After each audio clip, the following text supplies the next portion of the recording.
ഇപ്പൊ അടുത്തടുത്ത് ഇറങ്ങുന്ന മദ്ഹ് ഗാനങ്ങളൊക്കെ കേൾക്കുമ്പോൾ വലിയ ബേജാറാണ്.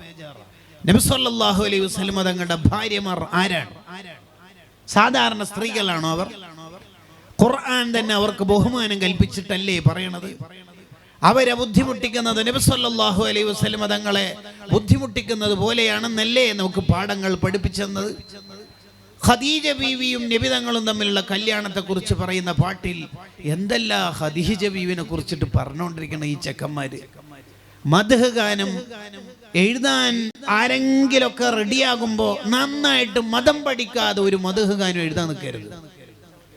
ആയിഷ ബീവിയും നബി സല്ലല്ലാഹു അലൈഹി വസല്ലം തങ്ങൾ തമ്മിലുള്ള വിവാഹം മദ്ഹായിട്ടാണ് നീ എഴുതുമെങ്കിൽ അത് മദ്ഹാവണം.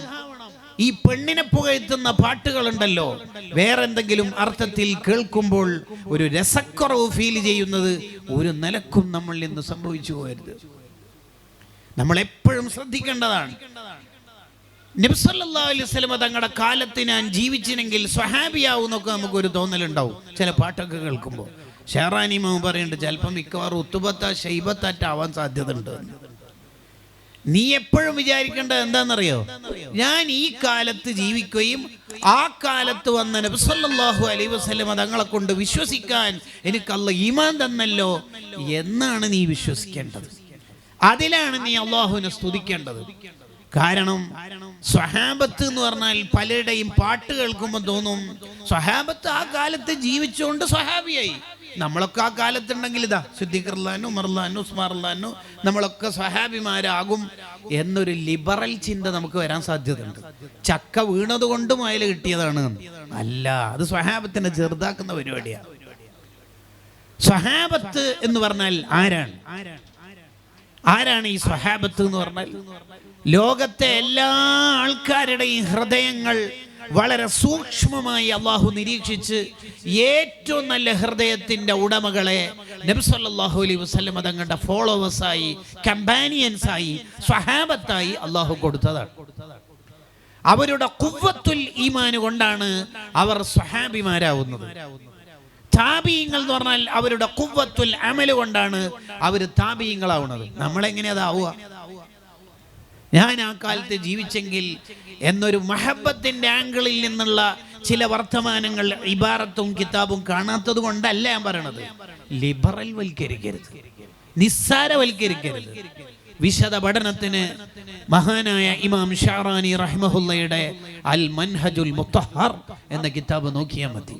അപ്പൊ ഞാൻ പറഞ്ഞു വരുന്നത്, നമ്മളെല്ലാം ചെയ്യുന്നത് അള്ളാഹുവിന് വേണ്ടിയാണ്.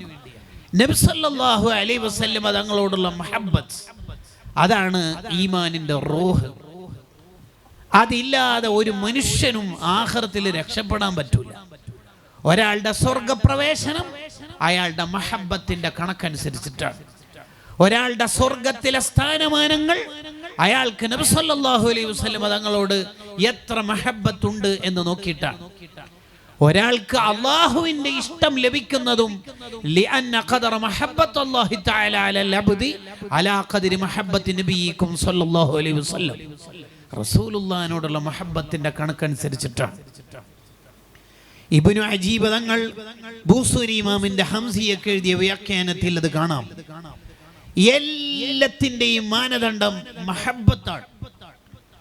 അപ്പൊ ഒരാൾക്ക് ആഖിറത്തിൽ വിജയിക്കാൻ, സ്വർഗപ്രവേശനം ലഭിക്കാൻ, സ്വർഗത്തിൽ ഉന്നത സ്ഥാനം ലഭിക്കാൻ, അള്ളാഹുവിന്റെ ഇഷ്ടം വലിയ തോതിൽ ലഭിക്കാൻ, ഇതിനെല്ലാം വേണ്ടത്, അടിസ്ഥാനപരമായി വേണ്ടത് മഹബ്ബത്താണ്. ഈ മഹബ്ബത്ത് ഖൽബ് കൊണ്ടുള്ള ഇബാദത്താണ്.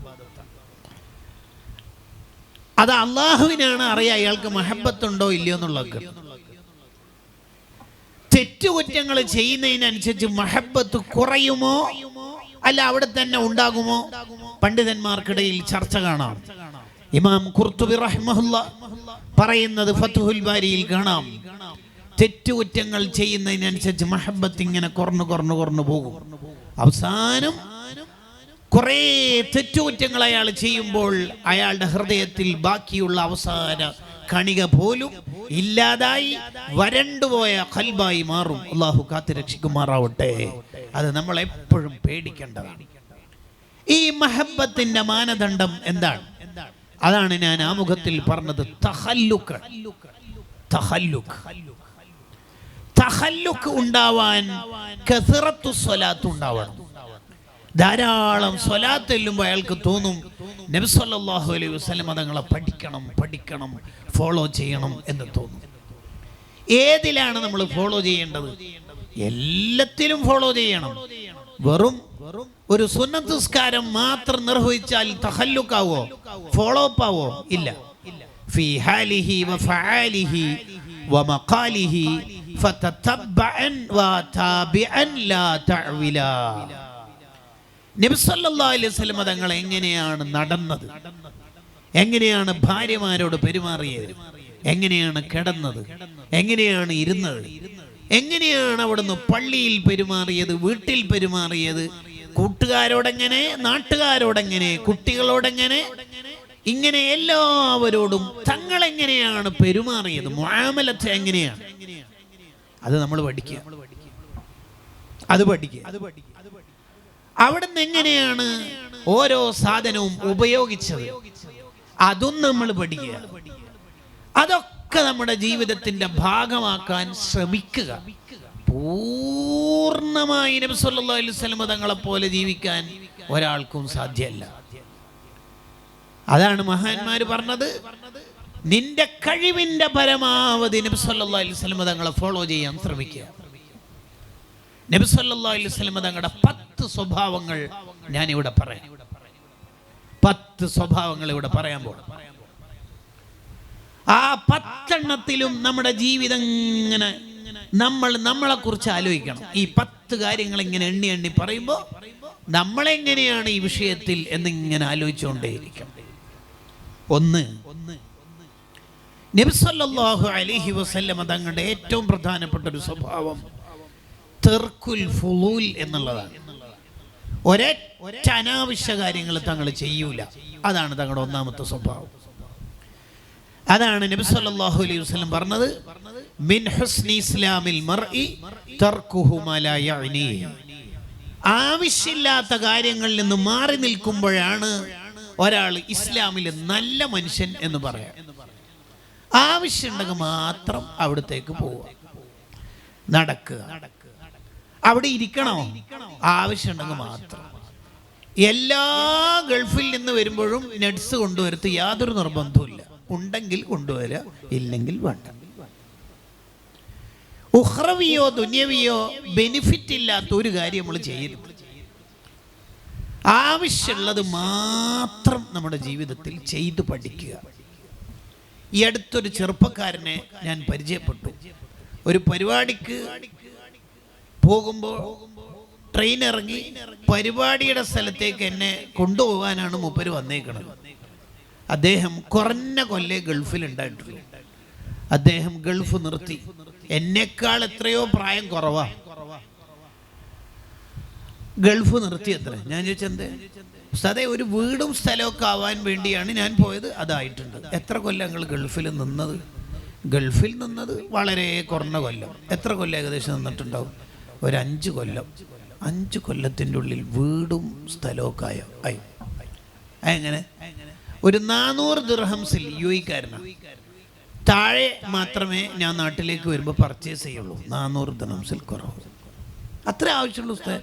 വെറുതെ ഇങ്ങനെ അണ്ടിപ്പരിപ്പ്, മുന്തിരി, ബദാം, അത് വെറുതെ തോന്നണം. മിനിഞ്ഞാന്ന് എൻ്റെ ജ്യേഷ്ഠൻ വന്നിട്ടുണ്ടാവും, അതെല്ലാം കൊണ്ടുവന്നിട്ടുണ്ടാവും. പിന്നെ ഞാൻ വെറുതെ കൊണ്ടുപോകണമെന്ന് എനിക്ക് തന്നെ മനസ്സിലായി.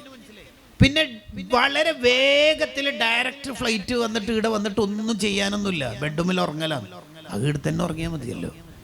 ഏതെങ്കിലും അഹമ്മദാബാദോ മുംബൈയോ ചെന്നൈയോ ടച്ച് ഫ്ലൈറ്റൊക്കെ ആകുമ്പോൾ ഒരു 10,000 12,000 ഒക്കെ നേരെ കുറവുണ്ടാവും. അങ്ങനെ ടച്ച് ഫ്ലൈറ്റാണ് ഞാൻ മിക്കവാറും വരിക. 5 പൈസ ഞാൻ ജീവിതത്തിൽ അനാവശ്യത്തിന് ചെലവഴിച്ചിട്ടില്ല ഉസ്താദേ. ഈ വർത്താനം എൻ്റെ ഈ യാത്രക്കിടയിൽ ഇയാൾ പറയുന്നത് കേട്ടപ്പോൾ ഞാൻ ഇങ്ങനെ ചിന്തിച്ച്, എത്ര നമ്മളൊക്കെ ജീവിതത്തിൽ ഷെയ്പ്പ് ചെയ്യാനുണ്ട്. ഈ വർത്താനം എന്തുമാത്രം ഒരു നല്ല ഉപദേശമുള്ള വർത്താനം. കണ്ടോ എന്താ വർത്താനത്? എനിക്ക് ഭയങ്കര ഇഷ്ടമായി. ആവശ്യമുള്ളത് മാത്രം നമ്മൾ ചെയ്യുക. നബി സല്ലല്ലാഹു അലൈഹി വസല്ലം തങ്ങൾക്ക് ഒരു പേരുണ്ട്. ഒരു പേരല്ല, ആയിരക്കണക്കിന് പേരുണ്ട്. ഇവിടെ നമ്മൾ പറയുന്ന ഒരു പേരുണ്ട്. എന്താണെന്നറിയോ? തങ്ങളുടെ ഒരു പേരാണ് ദിക്റുല്ലാഹ്. അത് അവിടുത്തെ പേരാ. അത് സൂചിപ്പിച്ചിട്ട് ആ ഖുർആനിൽ ഉണ്ടല്ലോ, അലാ ബിദിക്രില്ലാഹി തത്മഇന്നുൽ ഖുലൂബ്. ദിക്റുല്ലാഹയായ റസൂലുള്ളാഹിനെ പറ്റി പറഞ്ഞാൽ, നബി സല്ലല്ലാഹു അലൈഹി വസല്ലം തങ്ങളെ ഓർത്താൽ തത്മഇന്നുൽ ഖുലൂബ്, അയാളുടെ ഖൽബിന് വലിയ സമാധാനം ഉണ്ടാവും. എപ്പോഴും മൗലിദ ഇല്ലെന്ന, സ്വലാത്ത് ഇല്ലെന്ന വീട്ടിൽ വലിയ ബർക്കത്തായിരിക്കും. ആ വീട്ടുകാർക്ക് ടെൻഷൻ ഉണ്ടാവില്ല. ഇന്ന ബൈതൻ ഇന്ന ഖൽബൻ അൻത സാകിനുഹു ലൈസ മുഹ്താജൻ ഇലസ്സുറുജി. യാശയം ഖാളി അൽ റഹ്മഹുള്ളയുടെ അശ്ശിഫ ബിതഅരീഫി ഹുഖൂഖിൽ മുസ്തഫ സല്ലല്ലാഹു അലൈഹി വസല്ലം എന്ന കിതാബിൽ കാണാം. എന്തുകൊണ്ടാണ് നബി സല്ലല്ലാഹു അലൈഹി വസല്ലം തങ്ങൾക്ക് ദിക്റുല്ലാഹ് എന്ന പേര് വന്നത്? അതിന്റെ കാരണം എന്താണ് അതിന്റെ കാരണം? നബി സല്ലല്ലാഹു അലൈഹി വസല്ലം തങ്ങൾ ദിക്ർ ഇല്ലാത്തൊരു സമയം ഉണ്ടായിട്ടില്ല അവിടുത്തെ ജീവിതത്തിൽ. അതാണ് അതിന്റെ കാരണം. തങ്ങൾക്ക് പേരെന്നെ ദിക്റുല്ലാഹ്. അള്ളാഹുവിനെ ഓർമ്മിക്കാത്തൊരു നിമിഷവും, ദിക്ർ ചൊല്ലാത്തൊരു നിമിഷവും അവിടുത്തെ ലൈഫിൽ ഇല്ലേ ഇല്ല. ഉറങ്ങിയാലും കണ്ണ് മാത്രമേ ഉറങ്ങുള്ളൂ. ലാ തുൻകിരിൽ വഹ്യ മിൻ റുയഹു ഇന്ന ലഹു ഖൽബൻ. ഖൽബൻ, ഖൽബ് ഉറങ്ങൂല. ഇദാ നാമത്തിൽ ഐനാനി, കണ്ണുറങ്ങിയാലും ഖൽബ് ഉറങ്ങൂല. കണ്ടോ അള്ളാഹുവായിട്ടുള്ള ബന്ധം? ഒരൊറ്റ സെക്കൻഡും ജീവിതത്തിൽ വെറുതെ കളഞ്ഞിട്ടില്ല നബി സല്ലല്ലാഹു അലൈഹി വസല്ലം. അത് തങ്ങൾക്ക് ഇഷ്ടമല്ല. അതുകൊണ്ടാണ് ഓവർ സംസാരിക്കുന്ന ആളെ നബി സല്ലല്ലാഹു അലൈഹി വസല്ലം തങ്ങൾ വെറുക്കുന്നത്. അങ്ങനെ തന്നെ ഹദീസിൽ കാണാം. ഒന്നും ആവശ്യമില്ലാതെ സംസാരിക്കരുത്, ആവശ്യമില്ലാത്തടത്തേക്ക് നോക്കരുത്, ഹറാമ് കാണരുത് എന്നല്ല പറയണത്. ഹലാല് തന്നെ ആവശ്യമില്ലെങ്കിൽ നോക്കണ്ടെന്ന്. എന്തിന്? അതുകൊണ്ടല്ലേ വലിയ വീടുകൾ കൂടുതൽ നോക്കിയാൽ നമ്മുടെ സ്വന്തം വീട്ടിൽ ഖനാഅത്ത് ഉണ്ടാവില്ല എന്നാ. നമുക്ക് നമ്മുടെ സ്വന്തം വീടിനോട് ഒരു സംതൃപ്തി ഉണ്ടാവില്ല. നമ്മളെ വീട് എപ്പോഴും സൗകര്യക്കുറവായിരിക്കും. വലിയ വീടുകൾ അധികം നോക്കരുത് എന്ന് സൂഫിയാക്കൾ എഴുതി വെക്കാനുള്ള കാരണം അതാ. അതുകൊണ്ടാണ് സൈനുദ്ദീൻ മഖ്ദൂം റഹ്മഹുല്ലാ ദിക്കയിൽ പറഞ്ഞത്, ആവശ്യമില്ലാത്ത കാര്യം ചെയ്താൽ ആവശ്യമുള്ള കാര്യം ചെയ്യാൻ നിന്റെ തൗഫീഖ് അങ്ങ് നഷ്ടപ്പെട്ടു. ഉദാഹരണത്തിന് ആവശ്യമില്ലാതെ സംസാരിക്കുന്ന ഒരാളാണ്, ടോക്കറ്റീവാണ് അയാൾ, എങ്കിൽ ആവശ്യമുള്ളത് സംസാരിക്കാനുള്ള തൗഫീഖ് അയാൾക്ക് ഉണ്ടാവില്ല. ഉദാഹരണം പറഞ്ഞാൽ അയാൾക്ക് ഇബാദത്ത് ചെയ്യാൻ ടേസ്റ്റ് ഉണ്ടാവില്ല. എങ്ങനെ ഖുർആൻ ഓതാൻ കഴിയുന്നില്ല ഉസ്താദ്, ഉറക്കം വരുന്നു. ഹദ്ദാദ് ഉറക്കം വരുന്നു. നിസ്കാരപ്പായിൽ ഇരുന്നാൽ ഉറക്കം വരുന്നു. എന്തുകൊണ്ടാ ഇത്? മാലിക് ബിൻ ദീനാർ റളിയല്ലാഹു അൻഹു പറഞ്ഞു, നീ എന്തെങ്കിലും ആവശ്യമില്ലാത്തത് സംസാരിച്ചിട്ടുണ്ടാവും. അതാണ് അതിന്റെ കാരണം. ചിലപ്പോൾ മരണസമയത്ത് ദിക്ർ ചൊല്ലാനുള്ള ചാൻസ് ആയിരിക്കും നഷ്ടപ്പെടുക. കണ്ടോ, ആവശ്യമില്ലാത്തൊന്നും ഉണ്ടായിരുന്നു. നല്ല മഴ അല്ലേ? ഇന്നലെ ഇതേ സമയത്ത് മഴയൊന്നും ഉണ്ടായിട്ടില്ലല്ലോ. ഇത് പറഞ്ഞുകൊണ്ട് നമുക്ക് എന്താ ഇപ്പോൾ ഉപകാരം ഉണ്ടായത്? കേട്ട ആൾക്ക് എന്ത് ഉപകാരം, നമുക്കെന്ത് ഉപകാരം? ഇമാം മാലിക് റളിയല്ലാഹു അൻഹുവിനോട് ഒരാൾ ചോദിച്ചു എത്ര വയസ്സായി. ഇമാം മാലിക് റളിയല്ലാഹു അൻഹു തിരിച്ചു ചോദിച്ചു, എനിക്ക് എത്ര വയസ്സായി എന്നിട്ട് നിങ്ങൾക്ക് എന്താ കാര്യം? എന്താ കാര്യം? എന്താ കാര്യം? ആവശ്യമില്ലാത്ത എന്ത് കാര്യം നമ്മൾ ചെയ്തോ ആ കാര്യം ഏത് അവയവം കൊണ്ടാണോ ചെയ്യുന്നത് ആ അവയവത്തിന് നല്ല കാര്യം ചെയ്യാനുള്ള തൗഫീക്ക് ഇങ്ങനെ കുറഞ്ഞു വരും. ആവശ്യമില്ലാത്ത എന്തോ ഒന്ന് കേട്ടു, ആവശ്യമുള്ള വയല് കേൾക്കാനുള്ള ഉപകാരമുള്ള വയല്, അല്ലെങ്കിൽ കേട്ട വയല് തന്നെ ഉപകരിക്കണം. അതാണല്ലോ ലൈസൽ ഇൽമു മാ ഹുഫിള, കുറെ മനപ്പാടാക്കലല്ലോ ഇൽമ്. വഇന്നൽ ഇൽമു മാ നഫഅ, ഉപകാരം ഉണ്ടാകണ്ടേ വയല്. അത് ഉപകരിക്കണമെങ്കിൽ ഈ ചെവി കൊണ്ട് മ്യൂസിക് കേൾക്കരുത്, ഗീബത്ത് കേൾക്കരുത്. പണ്ടൊക്കെ ഉസ്താദെ വയലൊക്കെ കേൾക്കുമ്പോൾ ഒരു കരച്ചിലൊക്കെ വരുന്നു. ഇപ്പൊ ഒരു നല്ല വയലൊന്നുമില്ലല്ലേ? വയലിന്റെ പ്രശ്നമല്ല അത്, ശരിക്കും നമ്മുടെ പ്രശ്നമാണ്. അതാണ് അതിന്റെ കാരണം. മഹാനായ ഇമാം ഹദ്ദാദ് റളിയല്ലാഹു അൻഹുവിനോട് ഒരാൾ ചോദിക്കുന്നുണ്ട്, മാ ദവാഉ മൻ യതസാക്കലു അനിൽ ഖൈറാത്ത് വയമീലു ഇല ശഹവാത്ത് മാ ഹുബ്ബിഹി ലിൽ ഖൈരി വാഹിലി വബുഅലിഹി ലിശ്ശരി വാഹിലി. എന്ന് പറഞ്ഞാൽ അൽക്കോഫ് ഓതുമ്പോൾ ഉറക്കം വരുന്നു, വാട്സപ്പ് നോക്കുമ്പോൾ ഉറക്കം വരുന്നില്ല. എന്താ കാരണം എന്നാ എൻ്റെ ചോദ്യത്തിന്റെ താല്പര്യം, ചോദ്യത്തിന്റെ വൽഹാസിൽ അതാ. എന്താ അതിന് മറുപടി പറയണത്? ആവശ്യമില്ലാത്ത എന്തെങ്കിലും സംഭവിച്ചിട്ടുണ്ടാവും, അതാണ്. ആവശ്യമില്ലാത്തൊന്നും കേൾക്കരുത്.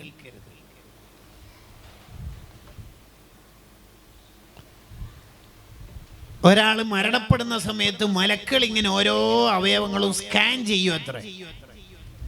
ഏതെങ്കിലും ഒരു അവയവം കൊണ്ട് ഹറാമുകൾ ഉള്ള അവയവാണോ അല്ലയോ എന്നിങ്ങനെ സ്കാൻ ചെയ്യും. അല്ലോ, നമ്മുടെ എല്ലാ ദോഷങ്ങളും പുറത്തു തരണേ റഹ്മാനെ.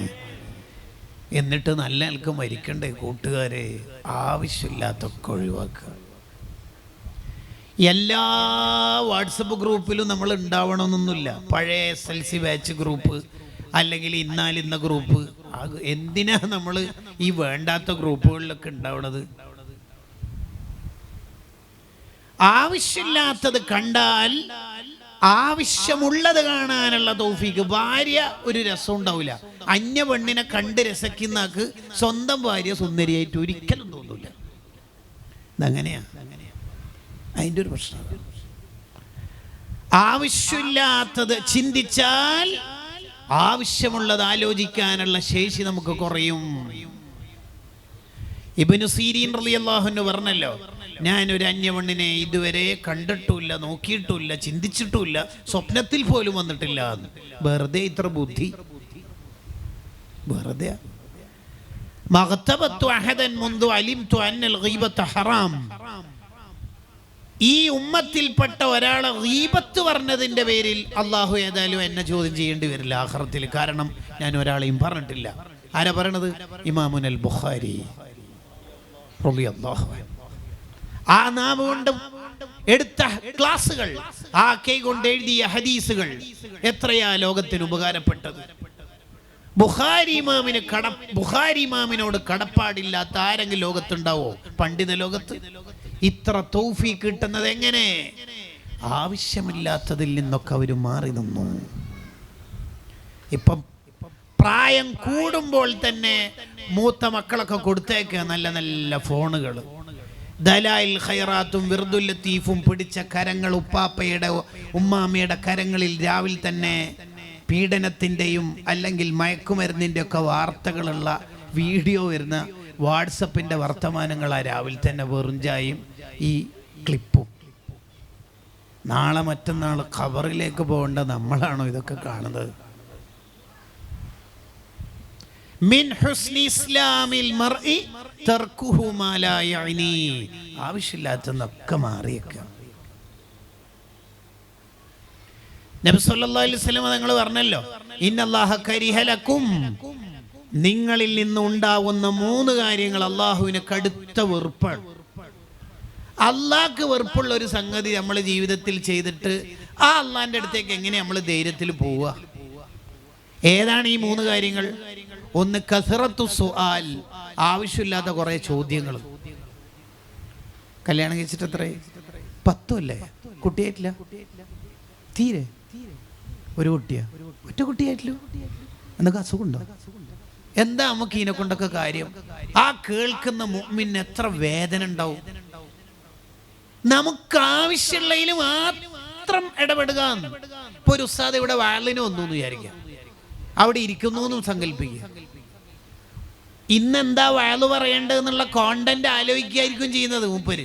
അപ്പൊ അടുത്ത് വെച്ച് നേരത്തെ എത്തിയ ട്രെയിനാ തിരിച്ചപ്പോഴാ? എന്താ ഇതിനെ കൊണ്ട് കാര്യം? ഇനി കുറച്ച് ദൂരത്തുനിന്ന് വന്ന വയല് പറയാൻ വന്ന ഉസ്താദാന്ന് വിചാരിക്കുക, തെക്ക് ഭാഗത്ത് നിന്നെങ്ങാനും.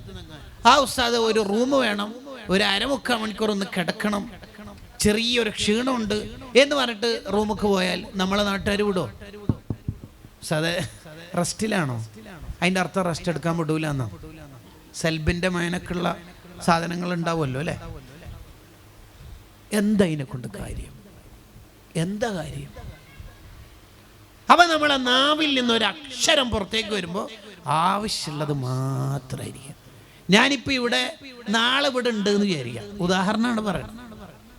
നിങ്ങൾ എന്നെ കണ്ടു, ഇന്നലെ പോയില്ലേ? പോയിട്ടുണ്ട്. തിരിച്ചു വന്നതാണോ? അതെ.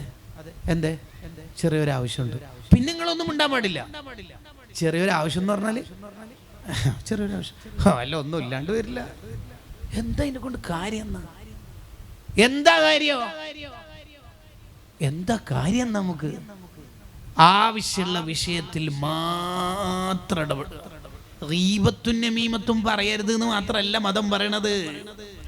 എന്താ ഈ മിൻ ഹുസ്നി ഇസ്ലാമിൽ മർഇ എന്ന് പറയുന്നതിന്റെ തർക്കുഹുമല അതിന്റെ അർത്ഥം എന്താ അർത്ഥം? അതാണ് ഇബ്നു ദഖീഖുൽ ഈദ് റളിയല്ലാഹു അൻഹു പറഞ്ഞത്.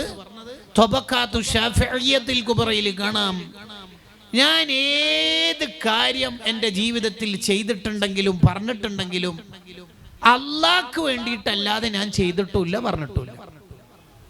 ഒരു സ്റ്റെപ്പ് ഞാൻ എടുത്തു വെച്ചിട്ടുണ്ട്, എൻ്റെ കാൽ സ്റ്റെപ്പ് എടുത്തു വെച്ചിട്ടുണ്ടെങ്കിൽ അത് അള്ളാഹ്ക്ക് വേണ്ടിയിട്ടാണ്. എന്നോടെങ്ങാനും എൻ്റെ ആയുഷ്കാലത്തെ ഓരോ വർത്തമാനങ്ങളെക്കുറിച്ചും കർമ്മങ്ങളെക്കുറിച്ചും മോനെ ഇബ്നു ദഖീഖ ഇത് എന്തിനാ ചെയ്തതെന്ന് വെച്ചാൽ ഇല്ല അഅദത്തു ഇൻദല്ലാഹി തആല ജവാബൻ, എനിക്ക് ഉത്തരവുണ്ട് അള്ളാഹിനോട് പറയാൻ. വെറുതെ ഇങ്ങനെ നടക്കലും പിടിക്കലൊന്നുമില്ല. അപ്പൊ നമ്മൾ കിച്ചണിലേക്ക് പോകണ്ടോ? ആവശ്യമുണ്ടെങ്കിൽ പോവാം. കിൻഡർ ജോയ് എന്ന് പറയുന്ന മിഠായി എപ്പോഴും കുട്ടികളുടെ കൈ എത്തുന്നിടത്തെ സൂപ്പർ മാർക്കറ്റിൽ വെക്കുള്ളൂ. ആവശ്യമുണ്ടെങ്കിൽ വാങ്ങാം, ഇല്ലെങ്കിൽ വാങ്ങണ്ട. എത്ര മിഠായിയും ചോക്ലേറ്റും സ്വീറ്റ്സും നമ്മൾ വാങ്ങിയാൽ തന്നെയും ബില്ലടിക്കുന്നിടത്ത് എപ്പോഴും കുറച്ച് മിഠായി അവിടെ വെച്ചിട്ടുണ്ടാവും. അത് അവരുടെ മാർക്കറ്റിങ്. നമുക്ക് ആവശ്യമുണ്ടെങ്കിൽ മാത്രം വാങ്ങാം, ഇല്ലെങ്കിൽ വാങ്ങണ്ട. അപ്പൊ പ്രവാസികള് ടിഷ്യൂ വലിക്കുന്ന പോലെ തുരുതുരാ ടിഷ്യൂന്റെ ബോക്സ് ഒന്ന് വലിച്ചോണ്ടിരിക്കരുത്. 2 എണ്ണം വലിച്ച ആവശ്യം കഴിയും. അപ്പൊ കറിയുടെ കറയൊക്കെ തോർത്ത് 3ാമത്തെ വലിക്കുമ്പോൾ പാനൂര് മൂസുസ്താദിന്റെ ആണ്ടിലെ പ്രഭാഷണം ഓർമ്മിക്കുക വേണ്ടല്ലേ? അങ്ങനെ നിങ്ങൾ ജീവിതത്തിൽ ശീലിച്ചു നോക്കിയേ, ബോക്സിൽ എത്ര ടിഷ്യൂ ഇനിയും ബാക്കിയുണ്ടാവും. ഞാനിത് കഴിഞ്ഞ ദിവസം പ്രസംഗിച്ചു ഒരു സ്ഥലത്ത് നിന്ന്. അപ്പൊ എൻ്റെ അടുത്ത് ഒരാൾ പറഞ്ഞു, ചെറിയ പീസ് അത് ഒരു ടിഷ്യൂ എടുത്തിട്ട് പകുതി കീറിയിട്ട് പകുതി അടന്ന് വെച്ചിട്ട് കെയ്തോർത്തിട്ട് വെക്കാറുണ്ട്. ഞാൻ തോറ്റുപോയി. 2 എണ്ണമെങ്കിലും എടുത്ത് നിർത്തണം എന്ന് പറഞ്ഞെടുത്തുന്ന ഒരു ഓഡിയൻസിൽപ്പെട്ട ഒരാൾ അങ്ങനെ പറഞ്ഞപ്പോഴേ നമ്മൾ തോറ്റുപോവാണ്. എന്തിന്? ആരെ മുമ്പിലെ ഈ ആഠ്യത്തൊക്കെ കാണിക്കണത്? ആരെ മുമ്പില്? ആവശ്യമുള്ളത് മാത്രം ചെയ്യാം. നമ്മളെ നാട്ടുകാർ എന്തെങ്കിലും പറയട്ടെ, ചിന്തിക്കട്ടെ. അങ്ങനെ എല്ലാ ആൾക്കാരെയും തൃപ്തിപ്പെടുത്തിയിട്ട് ഒരു കാര്യം ചെയ്യൽ നടക്കൂല എന്ന് ഇമാം ഷാഫി റളിയല്ലാഹു അൻഹു പറയുന്നുണ്ടല്ലോ. അപ്പൊ കസറത്തു സുആൽ, ആവശ്യമില്ലാത്ത ചോദ്യങ്ങളൊന്നും ചോദിക്കരുത് ആരോടും.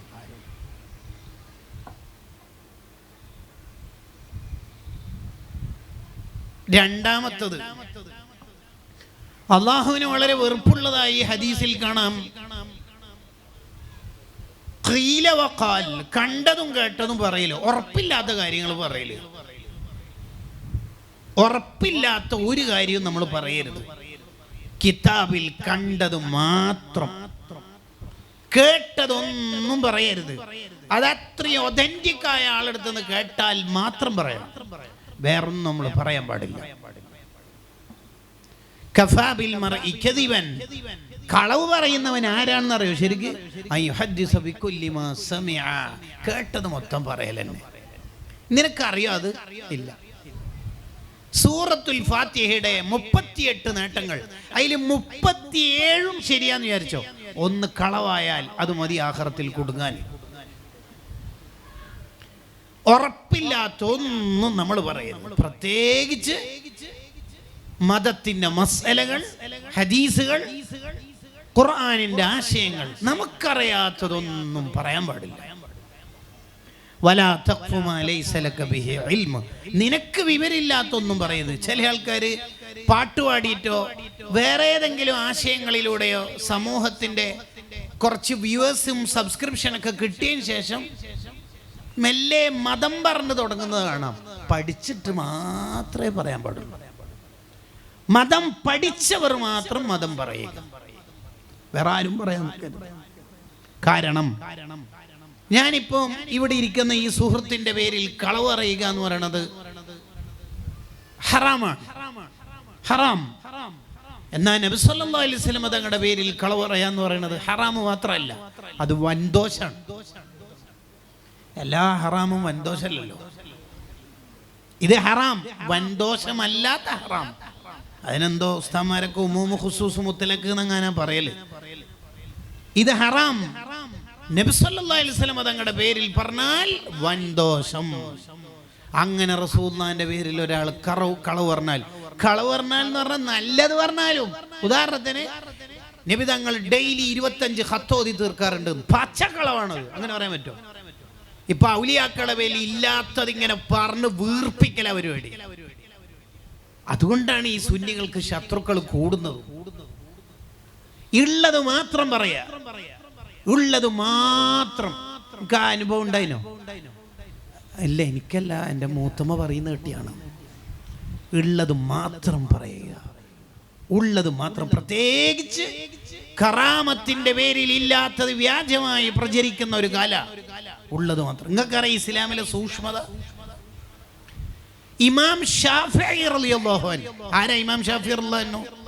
ഇങ്ങനെ ഒരു പണ്ഡിതൻ ലോകത്ത് വരുന്നുണ്ടെന്ന് എത്രയോ കാലം മുമ്പ് നബി സല്ലല്ലാഹു അലൈഹി വസല്ലം തങ്ങൾ പ്രവചിച്ച ആളാ ഇമാം ഷാഫിഈ റളിയല്ലാഹു അൻഹു. ആലിമു ഖുറൈശിൻ യംലഉ തിബാഖൽ അർളി ഇൽമാ. ലോകം മുഴുവനും ഇൽമു കൊണ്ട് നിറക്കുന്ന എൻ്റെ ഖുറൈശി കുടുംബത്തിൽ ഒരാൾ വരുന്നുണ്ട് നബി സല്ലല്ലാഹു അലൈഹി വസല്ലം തങ്ങൾ പ്രവചിച്ചതാ.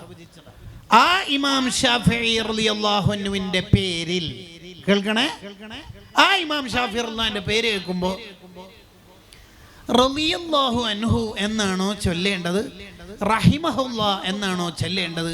പണ്ഡിതന്മാർ ചർച്ച ചെയ്യുന്നുണ്ട്. കാരണം റളിയല്ലാഹു അൻഹു എന്നുള്ളത് സ്വഹാബത്തിനെ കുറിച്ചല്ലേ ഖുർആനിൽ പറഞ്ഞത്. അപ്പൊ അത് അവർക്ക് മാത്രം ഉള്ളതാണോ? പിൽക്കാലത്ത് സ്വാലിഹീങ്ങൾ വരുമ്പോൾ അവർക്ക് റളിയല്ലാഹു അൻഹു ചൊല്ലാൻ പറ്റുമോ ഇല്ലയോ എന്ന് ചർച്ചയുണ്ട് പണ്ഡിതന്മാർക്ക്. പ്രബലമായ അഭിപ്രായം അനുസരിച്ച് ചൊല്ലാം. ഇമാം അബൂ ഹനീഫ റളിയല്ലാഹു അൻഹു, ഇമാം ഷാഫിഈ റളിയല്ലാഹു അൻഹു ചൊല്ലാം. എന്നാൽ പോലും പണ്ഡിതന്മാർ ചർച്ച ചെയ്യാണ് എന്ത്? റളിയല്ലാഹു അൻഹു എന്നുള്ളത് സ്വഹാബത്തിനുള്ളതല്ലേ ഖുർആൻ പറഞ്ഞത് അല്ലേ? അപ്പോൾ പിന്നെ അതിൽ ഒതുക്കേണ്ടതാണോ? മഹാന്മാരായ ഇമാമിങ്ങൾക്ക് അത് ചൊല്ലാൻ പറ്റുമോ ഇല്ലയോ? അത്രയും സൂക്ഷ്മതയുള്ളവരാ നമ്മളെ മഹാന്മാര്. എന്നിട്ടല്ലേ ഇല്ലാത്തത് ഇങ്ങനെ പറയാ, ഇല്ലാത്തത് ഇങ്ങനെ പറയാം. ഇപ്പോഴത്തെ പുതിയൊരു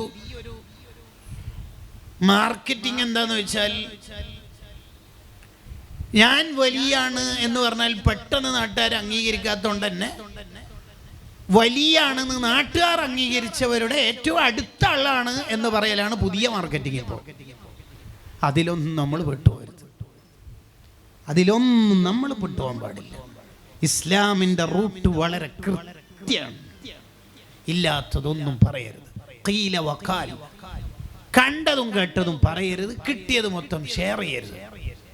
നമ്മളൊരു ഗ്രൂപ്പിൽ ഒരു വോയിസ് അയക്കുമ്പോൾ, ഒരു ടെക്സ്റ്റ് അയക്കുമ്പോൾ, ഒരു വീഡിയോ അയക്കുമ്പോൾ, ഒരു ഇമേജ് നമ്മൾ സെൻഡ് ചെയ്യുമ്പോൾ അത് സത്യസന്ധമായിരിക്കണം. നമുക്ക് 100% ഉറപ്പ് കിട്ടിയിരിക്കണം. ഞാനായിരിക്കണം ആ ഗ്രൂപ്പിൽ ഫസ്റ്റ് അത് ഇടുന്നത്, അതുകൊണ്ട് നാളെ ഹർത്താൽ എന്നൊന്നും നമ്മൾ നിൽക്കരുത്. നാളെ പൊതു അവധി, അല്ലെങ്കിൽ നാളെ സ്കൂളില്ല, കലക്ടർ, ഇങ്ങനെ വെറുതെ നിൽക്കരുത്. ആ പരിപാടിയൊന്നും നമ്മൾ ചെയ്യരുത്. ഉറപ്പുള്ളത് മാത്രം ചെയ്യും.